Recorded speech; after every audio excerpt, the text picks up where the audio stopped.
Hola, ¿qué tal? ¿Cómo están estudiantes? Ahora vamos a hablar sobre la regulación metabólica 2, ¿no? El balance energético y homeostasis. Vamos a hablar del glucógeno.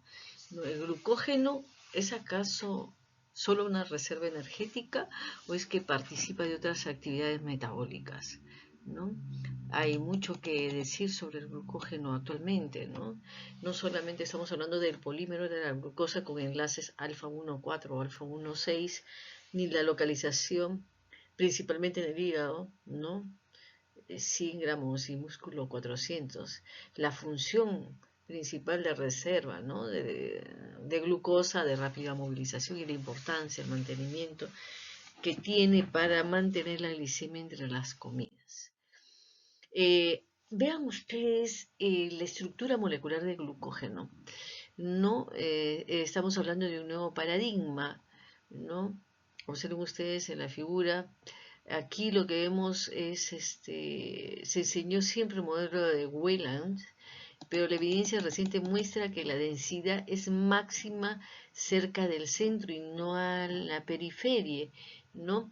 Esto cambia completamente cómo entendemos la accesibilidad enzimática y las limitaciones del crecimiento. Entonces, en el modelo actual de glucógeno estamos hablando de una densidad máxima en el centro y una disminución radial. Y hablamos de componentes de partículas beta de 20 a 40 nanómetros y partículas alfa de 200 nanómetros. Y hablamos de la glucogenina como iniciador de la formación de glucógeno. Entonces, de acuerdo a los estudios actuales, hablamos que el grano de glucógeno, ¿no? Y estructuras esféricas ricas en actina, ¿no? En observaciones electromagnéticas, que es lo que estamos viendo ahí, el análisis de los granos de glucógeno mediante electromagnetismo de transmisión nos ha permitido identificar tres entidades estructurales: la partícula gamma, ¿no? La partícula gamma, el gránulo beta y el gránulo alfa. La partícula y gamma presenta una alta electrodensidad tras la tinción con plomo y acetato de uranilo, que hace que se visualice como cúmulos negros en los gránulos de glucógeno magnificados, marcados aquí con las flechitas. Acá ustedes pueden observar, ¿no? Las flechitas. Entonces, acá. Y tanto en B aquí como en C, ¿no? Estos son. Y el gránulo beta es el polímero del carbohidrato. Y las partículas gamma unidas, o sea, el polímero del carbohidrato y las partículas gamma unidas. El gránulo alfa va a estar compuesto por varios gránulos beta, estos beta, mediante una cadena principal proteica rica en enlaces disulfuro. Entonces, al inicio de la resíntesis de glucógeno, tras una depresión grave de las reservas, se van a formar estructuras esféricas ricas en actina. Estas estructuras, visualizadas en el músculo esquelético mediante electromicroscopía de transmisión, se visualizan como estructuras electrodensas en la banda y de los sarcómeros, muy cerca del retículo sarcoplásmico de los túbulos transversos D y G, como vemos acá, en estas acá, aquí, acá también. Y las barras, ¿no? De 250 nanómetros, acá estamos viendo, aquí, de 250 nanómetros. Entonces hablamos pues de que la estructura, la macroestructura, ¿no? La microestructura, digamos así, del glucógeno, los enlaces alfa 1,4 que forman las cadenas lineales y los alfa 1,6 en puntos de ramificación. Entonces, la longitud de una cadena es de 10 a 14 unidades de glucosa entre ramificaciones y la distancia entre ramas mínimo 4 unidades de glucosa, ¿no? Este es el primer nivel de la estructura química. El segundo nivel es las partículas beta, ¿no? Que son moléculas individuales de glucógeno de un tamaño de 20 a 40 nanómetros de diámetro, que contienen hasta 50.000 residuos de glucosa, de forma globular e irregular. El nivel 3 son las partículas alfa, agregados de múltiples gránulos beta, ¿no? El tamaño es de 200 nanómetros y tiene una estructura en roseta. ¿Cuál es la función del glucógeno? No, de almacenamiento energético a largo plazo, pero también se sabe ya que es un marcador metabólico. Entonces, ¿cuál es la vida de un gránulo de glucógeno desde su nacimiento hasta su madurez? El inicio de un gránulo de glucógeno recién sintetizado resulta, primero, de la dimerización y autoglicosilación coordinadas de la AGN, ¿no? Entonces, se cree que la glicosilación del AGN ocurre en los siguientes dos pasos. Primero, una glicosilación intermolecular con la transferencia de 1 a 2 unidades de glucosa de la tirosina 194, ¿no? Desde la AGN, y la glicosilación intramolecular con su siguiente, que resulta en la elongación de la cadena del cebador, mediante la transferencia de 7 a 16 residuos, como vemos en el esquema de glucosa. La elongación adicional, esta es la primera parte, entonces ese es el inicio. La elongación en B, que lo vemos acá, adicional de la cadena del cebador, implica la acción coordinada de la glucógeno sintasa y la enzima ramificadora de glucógeno, que es la GBE, que agregan residuos de glucosa al gránulo mediante enlaces alfa 1, 4 y enlaces algunos 6 respectivamente. La GN, ¿no?, se une a los filamentos de actina para iniciar la síntesis de glucógeno. En situaciones de niveles bajos de glucógeno se ha descrito la formación de estructuras celulares esféricas ricas en actina, donde se concentra la maquinaria de resíntesis de glucógeno en varios tipos celulares. A medida que los gránulos de glucógeno maduran, puede liberarse al citosol como gránulos de glucógeno solubles en ácido no unidos, como estamos acá, ¿ya?, menos activos metabólicamente y con un tamaño entre 20 y 30 nanómetros, ¿no? Entonces, observen ustedes pues que vamos a ver, ¿no?, la importancia que tiene, cómo es que esta es la glicosilación sucesiva de la proteína, ¿no? Entonces, la síntesis de glucógeno, ¿no?, la AGN, la glucogenina, ¿no?, que es el punto de partida para el crecimiento, ¿no?, de las cadenas de glucógeno. Entonces, hay una característica de esta glucogenina, es que ella se glicosila, ¿no?, se autoglicosila, self-glicosilación acá. Entonces, aquí tenemos la actividad de la glucógeno sintasa para la elongación, ¿no?, de las cadenas, ¿no?, la enzima ramificadora, que es la GBE, ¿no?, que va creando enlaces alfa 1, 6 de cada 10 a 14 unidades, y después, ¿no?, viene la elongación, diferentes tipos de elongación, el proceso de elongación, y después viene la degradación, que lo vamos a ver después. Esto está regulado por la relación insulina-glucagón, ¿no? Hay una relación entre la insulina y el glucagón. Entonces, la degradación tiene dos vías complementarias. La vía citoplasmática, ¿no?, donde la AGP, ¿no?, libera glucosa, 1-fosfato, hasta 4 residuos de ramificación, y después la GDE corta estas ramificaciones, ¿no? Las transfiere más hidroliza los residuos de la ramificación. Y la otra es la vía lisosomal, ¿no? Donde tenemos la glucosidasa que produce la degradación completa en las lisosomas. Entonces, para finalmente tener glucosa libre. Entonces, podríamos decir en resumen que de los procesos enzimáticos involucrados en la síntesis y degradación, no, como vemos acá,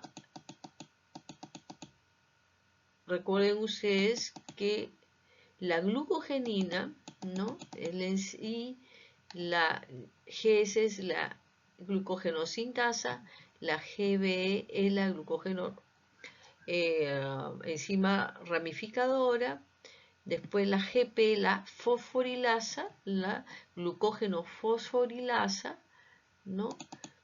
Y la enzima desramificadora GDR. Entonces este es el proceso de síntesis y degradación del glucógeno.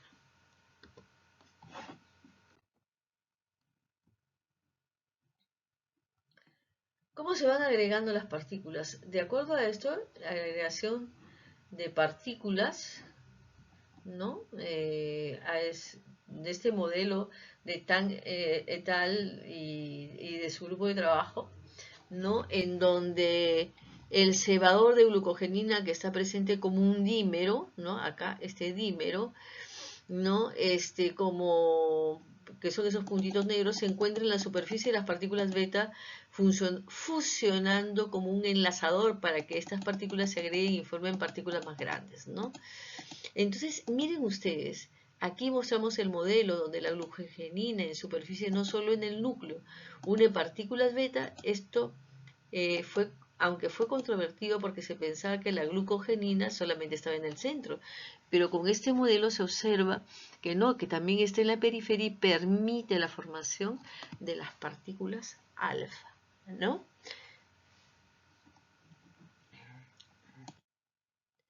Esta es organización estructural de la amilopeptina, ¿no?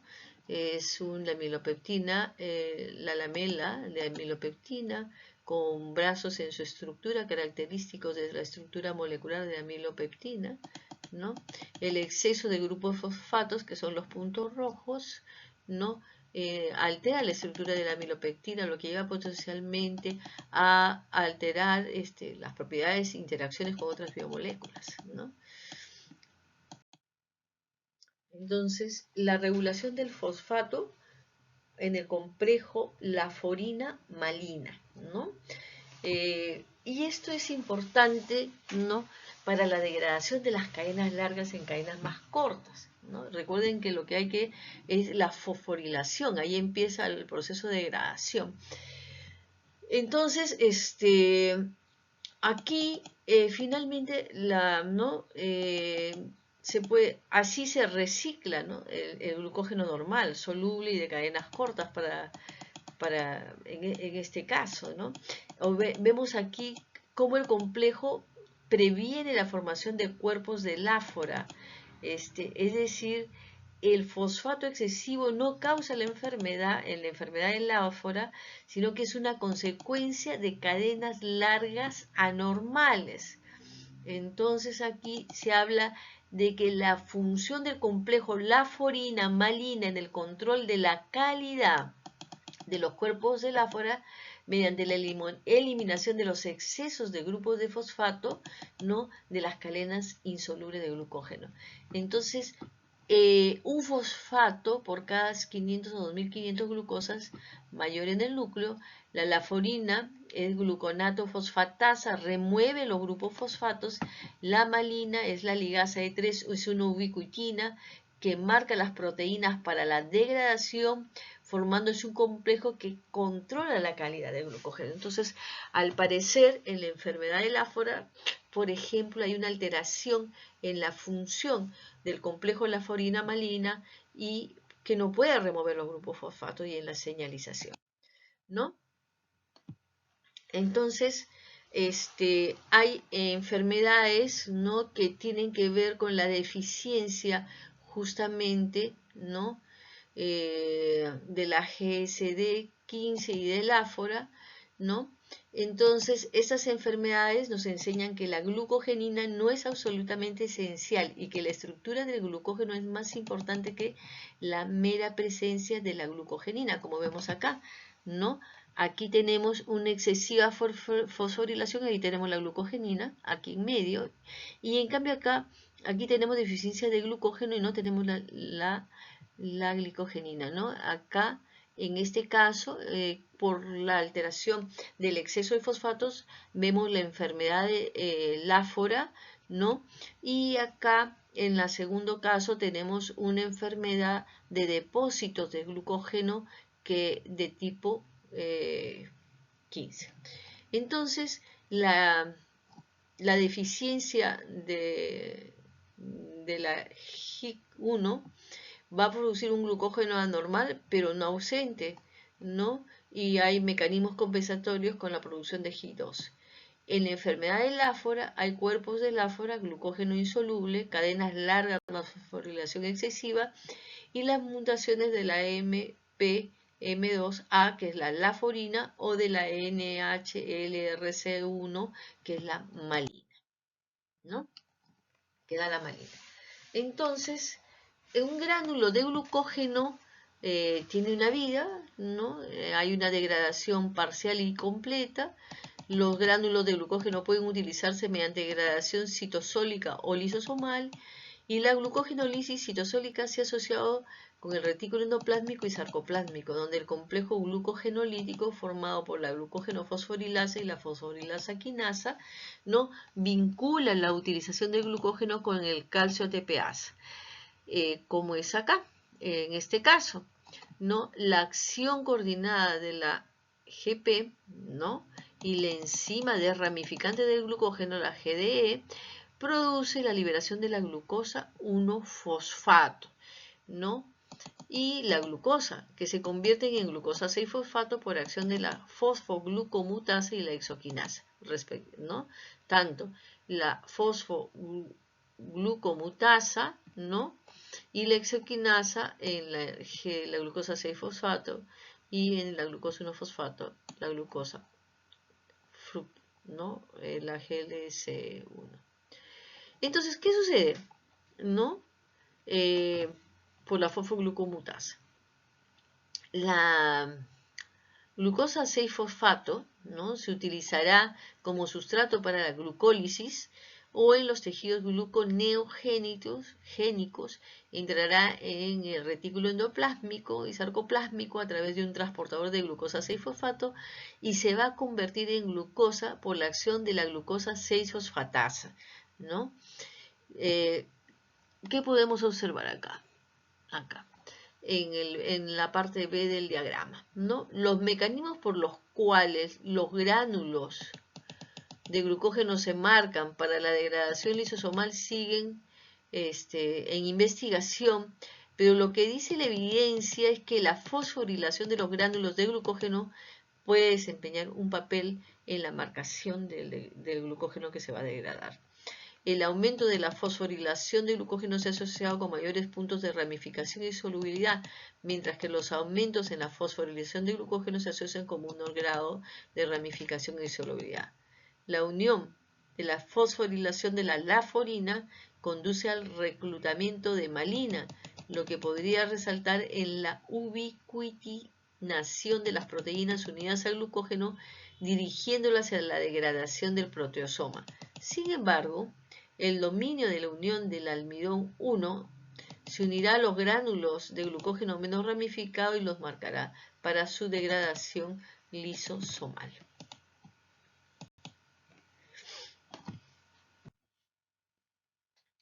A ver, veamos. Un caso, ¿no? El maratonista y el muro, ¿no? Un corredor que a los 30 kilómetros de maratón presenta debilidad súbita, mareo y confusión. La explicación es que hay un agotamiento de las reservas de glucógeno muscular y hepático. Desde el punto de vista bioquímico, el glucógeno muscular, que 400 gramos a 1600 kilocalorías, es suficiente para correr 2 a 3 horas de ejercicio intenso. Entonces, ¿cómo se maneja estos casos? Se maneja, ¿no? De tal manera dándole suplementos de carbohidratos durante el ejercicio. Ustedes verán que nuestras maratonistas, ¿no? Por ejemplo, cuando hace poco en el último sudamericano, ¿no? Tomaban, ¿no? Tenían el suministro de carbohidratos, ¿no? En sobrecitos para mejorar el rendimiento, ¿no? Entonces, la glucogénesis, que es la síntesis de glucógeno, entonces la enzima clave es la glucógeno sintasa, los activadores son la insulina y la glucosa 6-fosfato, los inhibidores son la adrenalina y el glucagón. El proceso es una activación de la glucosa UDP-glucosa, de la UDP-glucosa, la síntesis de cadena por glucógeno sintasa y la ramificación por la enzima ramificante, ¿no? Un ejemplo clínico, la recuperación post-ejercicio. Aquí el fenómeno es aumento de la síntesis de glucógeno después del ejercicio. El mecanismo, incremento en la sensibilidad de insulina y actividad de glucógeno sintasa. La aplicación es que la ventana metabólica de 30 a 60 minutos post-ejercicio para optimizar la resíntesis. ¿Qué se recomienda? Ingesta de carbohidratos más proteínas post-ejercicio. La glucogenólisis es la degradación del glucógeno. La enzima clave es la glucógeno fosforilasa. ¿Activada por quién? Por el glucagón y la adrenalina y el AMP. ¿Cuáles son los inhibidores? La insulina, el ATP y la glucosa 6-fosfato. El proceso es de fosforolisis por glucógeno fosforilasa y desramificación por enzima desramificante. La producción es de glucosa 1-fosfato a glucosa 6-fosfato. A ver, ¿cuál es el ejemplo clínico aquí aplicado? La hipoglicemia por alcohol.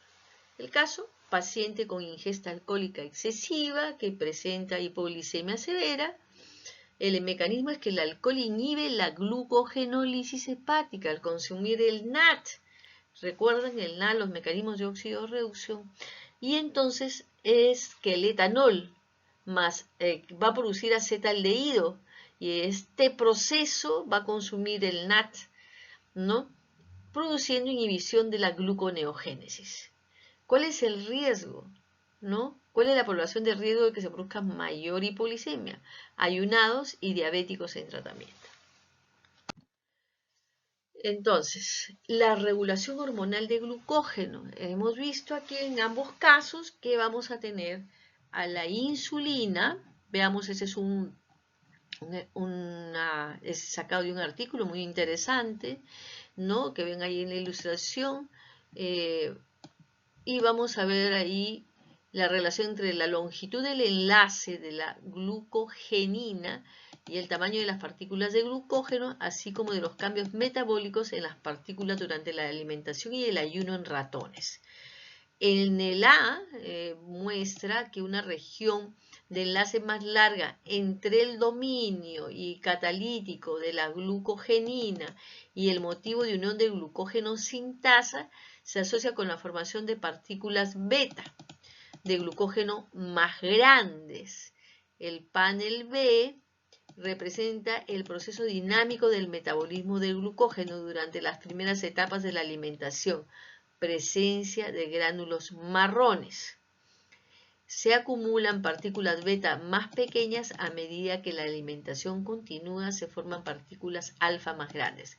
Por el contrario, durante el ayuno, las partículas alfa se descomponen progresivamente en partículas beta, permaneciendo únicamente estas últimas en las últimas etapas del ayuno.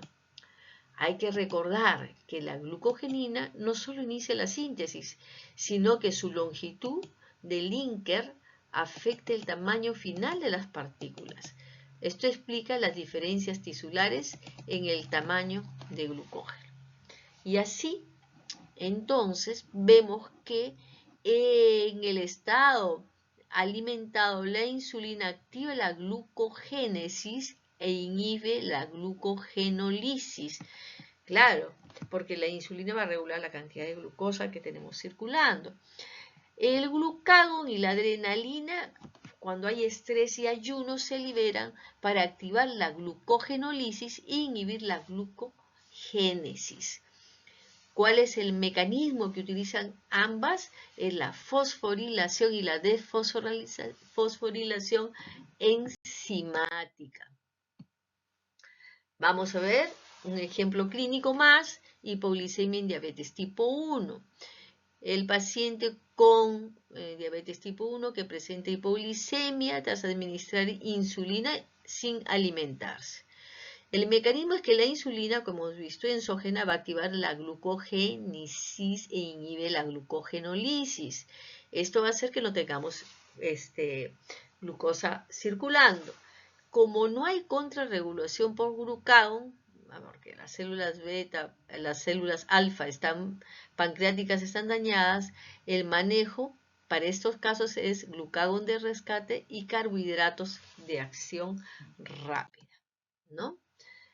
La gluconeogénesis, entonces, que es la síntesis de glucosa, es a partir de precursores no carbohidratos.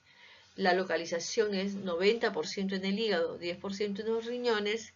Los precursores pueden ser el lactato, el glicerol y los aminoácidos.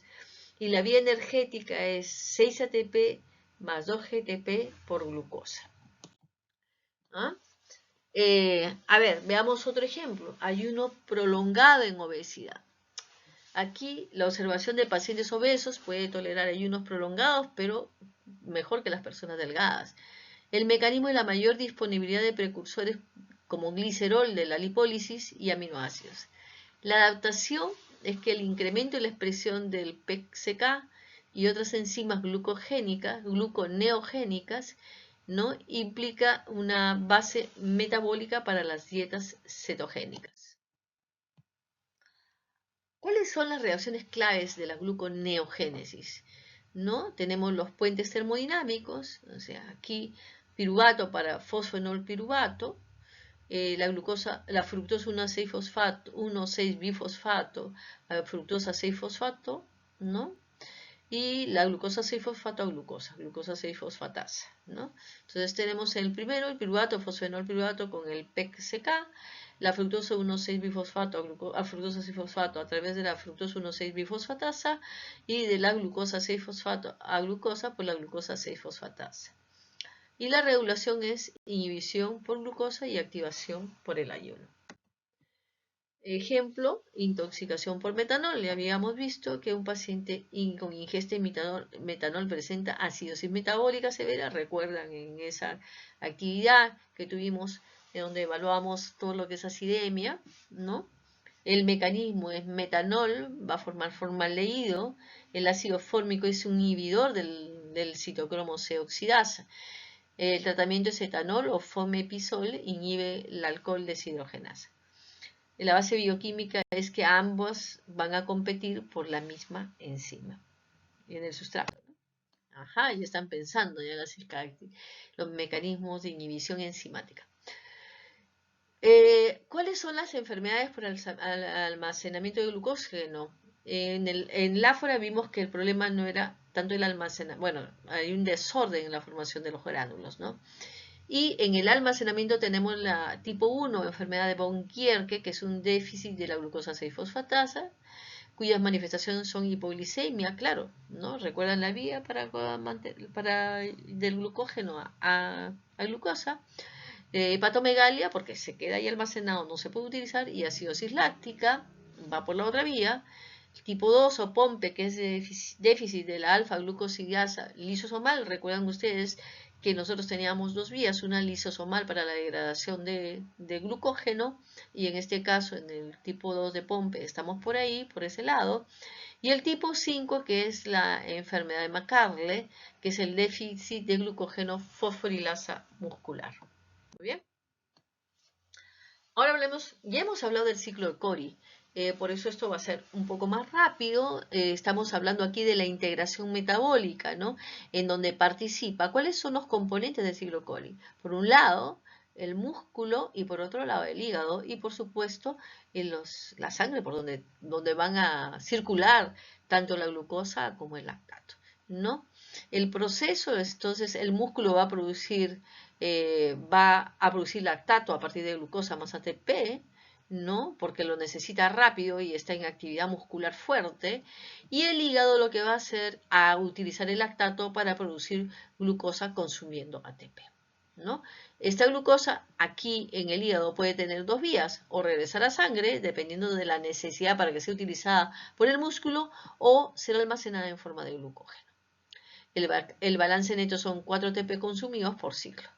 ¿Cuál es el significado que le damos? El reciclaje del lactato y ahorro de glucosa, ¿no? El ejemplo clínico que ya lo hemos visto, sepsis y acidosis láctica, el caso de un paciente séptico con lactato de 8 milimoles y acidosis metabólica. El mecanismo ahí es hipoxia tisular más activación del ciclo de Cori acelerado, porque ya recordemos que el lactato también tiene mecanismos de marcador. El problema, el hígado no puede compensar el exceso de lactato y el pronóstico es que el lactato como marcador de pronóstico en sepsis mayor de 4 milimoles litro está asociado a mayor mortalidad mayor al 80%. El ciclo de la alanina, ¿no? Que tiene que ver con los aminoácidos, ¿no? Y la relación aquí entre los carbohidratos y los aminoácidos, también conocido como ciclo de Cahill o ciclo de glucosa-alanina. Es una vía metabólica que transporta el nitrógeno, amoníaco y los carbonos del músculo al hígado y la glucosa del hígado de regreso al músculo. En el músculo, el piruvato, producto de la glucólisis, se une a un grupo amino para formar alanina, que viaja en la sangre. En el hígado, la alanina se convierte de nuevo en piruvato, el cual se usa para producir glucosa mediante la gluconeogénesis. Mientras que el grupo amino se envía al ciclo de la urea para su eliminación. ¿Cuál es la importancia del ciclo? Primero, porque hay transporte de nitrógeno. Permite que el músculo elimine el grupo amino tóxico producido por la degradación de aminoácidos, transportándolo al hígado para su detoxificación. Y lo otro es la integración metabólica. Conecta el metabolismo de los carbohidratos con las proteínas, permitiendo al hígado mantener los niveles de glucosa en sangre, especialmente entre comidas. El otro aspecto es que estamos hablando de un reciclaje de sustratos. Recicla el piruvato entre el músculo y el hígado para la producción de glucosa, asegurando un suministro de energía continuo. Entonces, en el ciclo de la alanina, como habíamos visto, ¿no? Tenemos acá el músculo, la sangre y el hígado, la producción de piruvato, ¿no? El glutamato pasa alfa-cetoglutarato, ¿no? Y aquí la producción de amonio, ¿no? La alanina pasa la alanina a piruvato y el alfa-cetoglutamato a glutamato con la formación de urea en el ciclo de la urea, ¿no? Vemos cómo hay una integración de las vías, ¿no? El piruvato puede pasar a glucosa y ser utilizada, ¿no? Por el músculo. Entonces, eliminación de nitrógeno es el otro elemento. El glutamato producido en el hígado cede su grupo amino a través del ciclo de la urea para formar urea y así eliminar el exceso de amoníaco tóxico.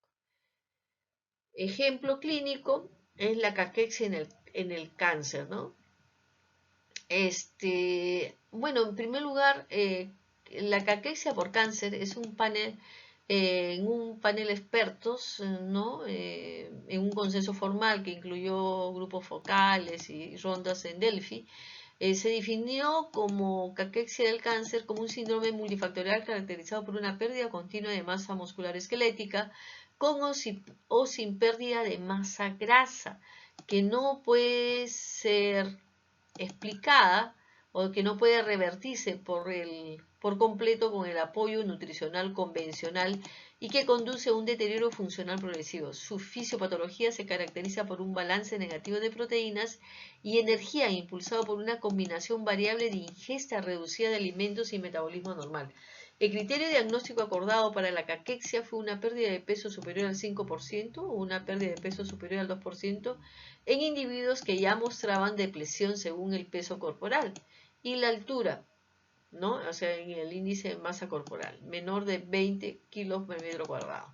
o masa muscular esquelética, sarcopenia. Se llegó a un acuerdo que el síndrome de caquexia puede desarrollarse progresivamente a través de varias etapas: precaquexia, caquexia y caquexia refractaria.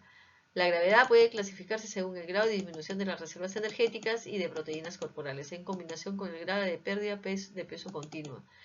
Bueno, hay una clasificación y el tratamiento clínico que debe incluir los siguientes aspectos, ¿no? La anorexia es un problema del paciente, la anorexia. Impulso catabólico, masa y fuerza muscular y deterioro funcional y psicosocial. Entonces, en este sentido, no se debe facilitar el diseño de ensayos para poder ayudar a estos tipos de pacientes, el desarrollo de guías clínicas, ¿no? Para poder mejorar al paciente. Entonces, es un paciente oncológico con pérdida de masa muscular progresiva. El mecanismo de ciclo de alanina forzado. El tumor consume glucosa y el hígado produce glucosa a partir de aminoácidos musculares, ¿no?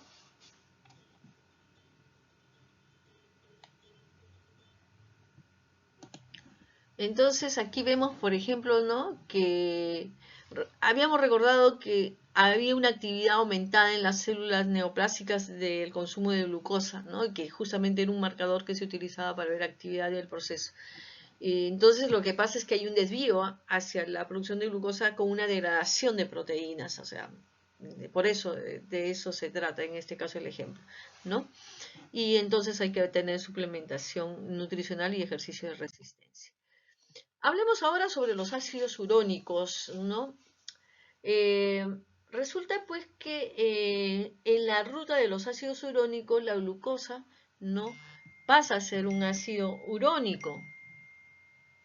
El metabolismo de los carbohidratos se ve facilitado por la compleja red de procesos enzimáticos, ¿no? Y dentro de esa compleja red de procesos enzimáticos tenemos la vía del ácido urónico. Esta vía resulta ser crucial para preservar la estabilidad estructural de las matrices extracelulares y controlar diversos procesos fisiológicos. Los ácidos urónicos se biosintetizan a partir de la oxidación de monosacáridos como la glucosa, formando un grupo carboxilo en el carbono más alejado del grupo carbonilo. Sus funciones también de la galactosa. Sus funciones principales incluyen participación en la formación de glicosaminglicanos en el tejido conectivo, la síntesis de glicoproteínas, la conjugación hepática para la detoxificación de compuestos como el etanol y la producción de vitamina C, ácido ascórbico.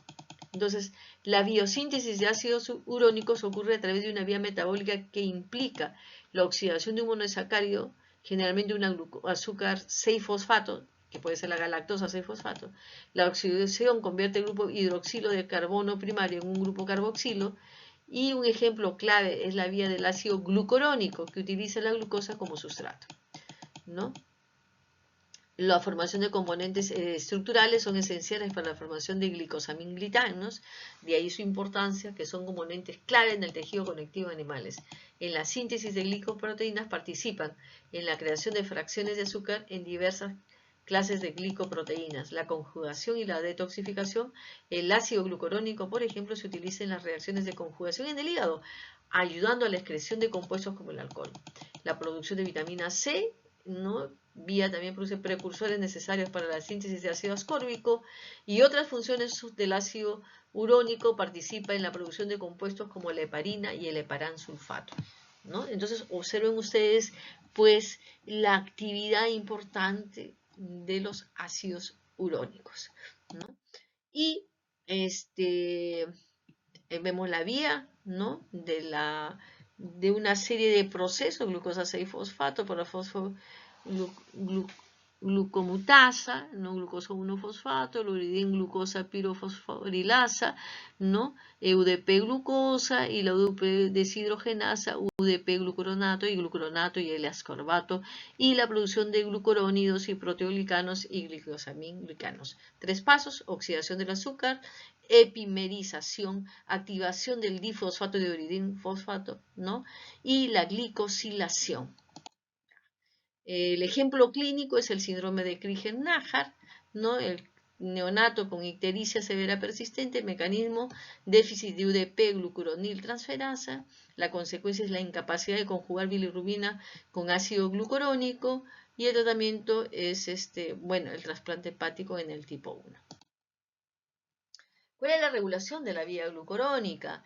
La vía del ácido urónico, perdón. La vía del ácido urónico está estrechamente regulada para mantener y la homeostasis y asegurar el correcto funcionamiento de los procesos metabólicos.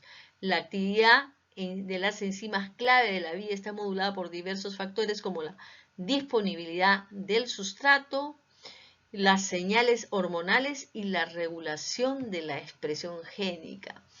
¿No? Hay varios trastornos asociados a la vía del ácido urónico. Uno era la de que vimos, la de regulación de efectos genéticos en la vía del ácido urónico, puede provocar diversos trastornos como la mucopolisacaridosis, la MPS, ¿no? Y la miopatía hereditaria por cuerpos de inclusión, HIBM.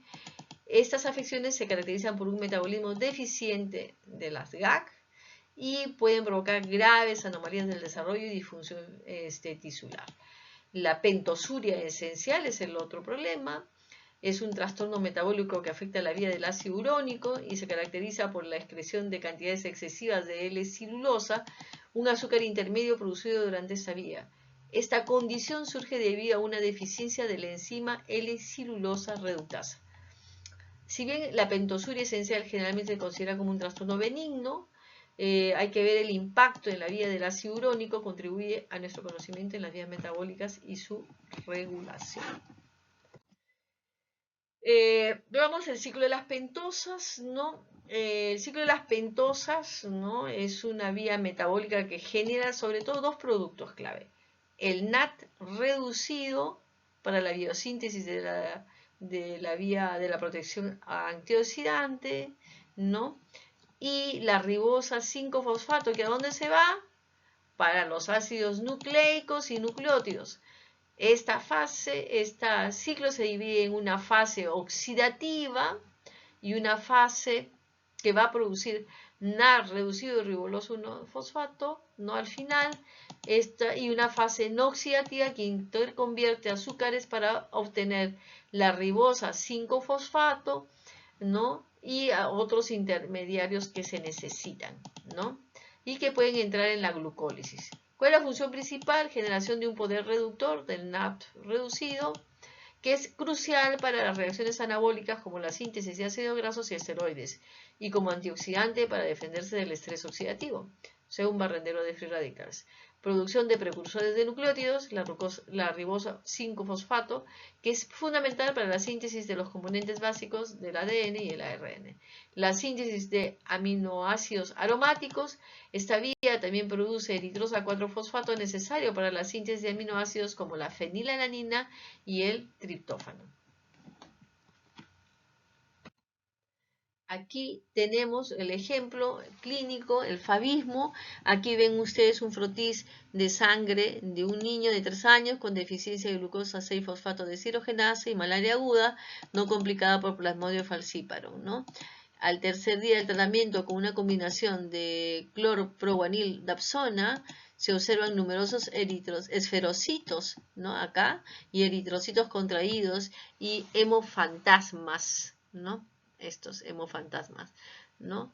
Al primer día, a mayor aumento, se observa un eritrocito parasitado en anillo por Plasmodium falciparum y eritrocitos gravemente contraídos. Ese es un frotis tomado del trabajo del Lusato.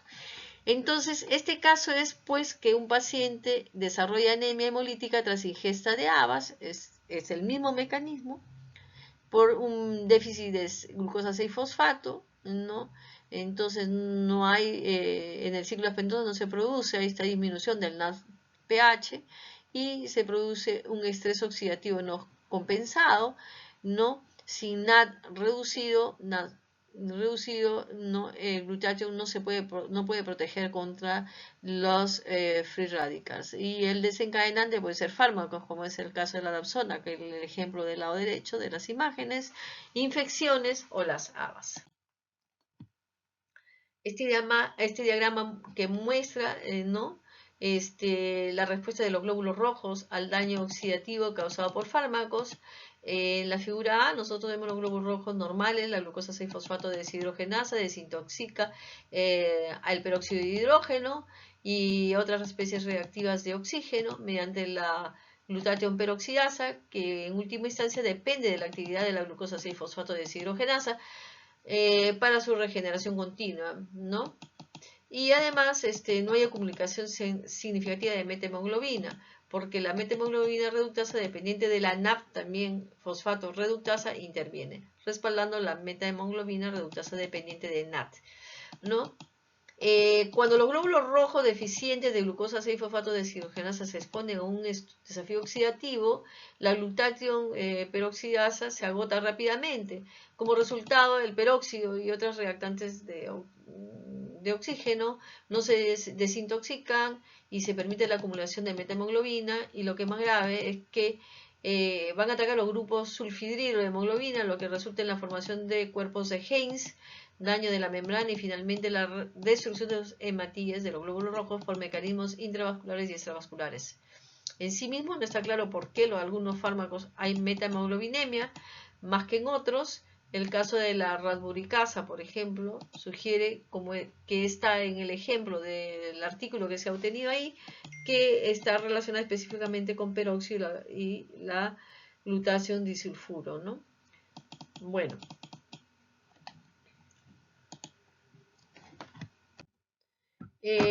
Hablemos ahora de lectinas.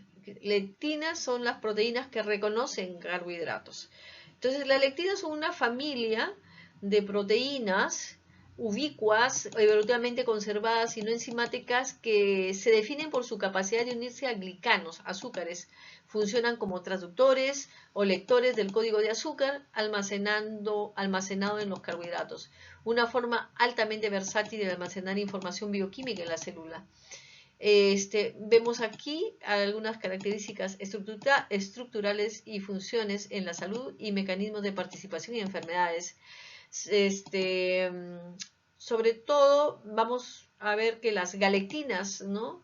Porque su proveniencia generalmente en este esquema, ustedes podemos ver, ¿no? La relación con las selectinas, ¿no? La supresión de señales, ¿no? Acá tenemos la galectina, el glicano, la señalización de moléculas para el reconocimiento celular y el reconocimiento de lo propio de lo extraño, ¿no? Entonces, proteínas que se unen específicamente a carbohidratos y sus funciones biológicas: adhesión celular, reconocimiento inmune, señalización celular. Ejemplos: lectinas y las lectinas tipo C. Las lectinas, pues, son proteínas que reconocen carbohidratos. Ejemplo: la infección por Helicobacter pylori. El mecanismo aquí es que el pylori se une a antígenos del Lewis B en mucosa gástrica vía lectinas bacterianas. Consecuencias de gastritis crónica, úlcera péptica, cáncer gástrico, y aquí la aplicación de diagnóstica del test de aliento con urea marcada. El tratamiento es terapia triple o cuádruple de antibióticos, aunque eso ha cambiado un poco, pero es un ejemplo de clínico. Las lectinas, pues, son una familia de proteínas ubicuas altamente conservadas, tienen capacidad de unirse a los glicanos, funcionan como traductores o lectores del código de azúcar, y podemos decir que sus características principales son, se clasifican estructuralmente según el dominio del reconocimiento de carbohidratos, ¿no? Y reconocen glicanos terminales a través de sitios de unión en superficies bien definidas. Tiene una afinidad y multivalencia. La afinidad de la unión a las lectinas por un único glicano suele ser baja, rango micromolar a milimolar. Para compensar esta debilidad y aumentar la avidez, la evolución favoreció la multivalencia, ¿no? Bueno, la multivalencia se logra con la oligomerización, unión de varias moléculas idénticas, o mediante repeticiones en tándem, que son las últimas teorías que se habla sobre para mejorar la especificidad y la afinidad y la avidez de las lectinas. Hay una diversidad estructural, ¿no? De acuerdo a los dominios. En vertebrados se han identificado más de una docena de pliegues proteicos con capacidad de unión a carbohidratos. Los pliegues más comunes en lectinas son repeticiones en tándem, incluyen beta sandwich, beta propeller, beta-trefual, entre otros. Características estructurales de las galectinas, ¿no? Son más estudiadas que las de lectinas solubles. Y bueno, también se ha estudiado mucho el plegamiento, ¿no?, de estas proteínas y los motivos de reconocimiento que se conservan, ¿no? Hay varios tipos y también es importante su diferente respuesta frente a estados de redox, ¿no? Y tiene que ver con sus grupos de cisteína. Muy bien. Algunas alteraciones del metabolismo, el déficit absoluto de insulina, resistencia a la insulina, más déficit relativo en la diabetes y las manifestaciones metabólicas, hiperglicemia, glucosuria, cetosis y acidosis metabólica, ¿no? Alteraciones del metabolismo, cetoacidosis diabética, paciente de diabetes mellitus tipo 1 presenta náuseas, vómitos y dolor abdominal y aliento cetónico. Hay hiperglicemia mayor de 250 miligramos por decilitro, cetonemia mayor de 3 milimoles por litro y acidosis metabólica de un pH menor a 7.3. El mecanismo déficit absoluto de insulina, lo que lleva a una lipólisis no controlada y a cetogénesis. El manejo es con insulina, fluidos y corrección de electrolitos. Hablemos rápidamente sobre fibra dietaria, ¿no?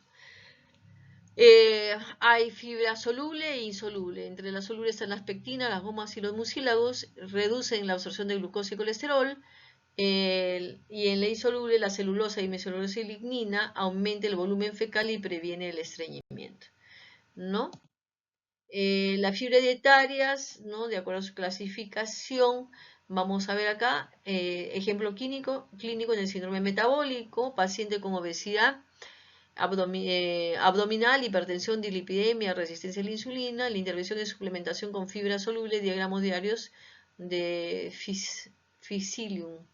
El resultado se logró disminuir el colesterol LDL de 5 a 10%, disminución de la glicemia postprandial y aumento de la saciedad. El mecanismo, retraso del vaciamiento gástrico y captación de ácidos biliares.